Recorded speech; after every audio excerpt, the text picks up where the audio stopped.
1 वाटी इथे काय घेतलेले आहेत तर हे जे काही राळ्याचे तांदूळ आहेत ते मी इथे घेतलेले आहेत।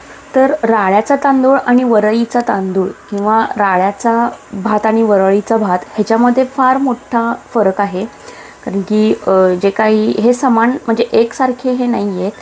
तर याचं जे काही साल काढलेला जो राळ्याचा तांदूळ असतो ना, तो ज्या लोकांना मधुमेह आहे त्या लोकांसाठी हा अतिशय उत्कृष्ट असा ह्याचा भात असतो, त्यांच्या आरोग्यासाठी खूप चांगला असतो।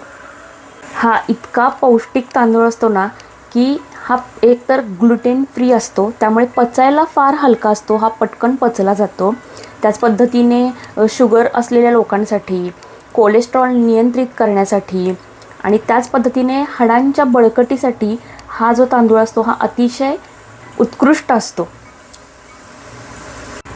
हा इतका पौष्टिक आहार आहे ना, किंवा ह्याचा भात जर आपण बाळाला देखील दिलं तरी त्याचे खूप चांगले उपयोग बाळाच्या आरोग्यासाठी होतात, किंवा कोणत्याही लहान थोरांमध्ये कोणीही हा भात खाल्ला तर त्याचे खूप चांगले फायदे आहेत, कारण की ह्याच्यामध्ये भरपूर प्रमाणात कॅल्शियम आहे, लोह आहे, हे आहे अँटीऑक्सिडंट्स आहेत, आणि मेन म्हणजे फायबर आहे, ज्यांनी आपलं पोट हलकं राहतं आणि पोट साफ होण्यास मदत होते।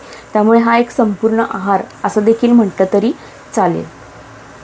तसेच ह्याच्यामध्ये प्रोटीन भरपूर असतं, त्यामुळे मसल बिल्ड करायला ह्या राळ्याच्या भाताचा उपयोग केला जाऊ शकतो।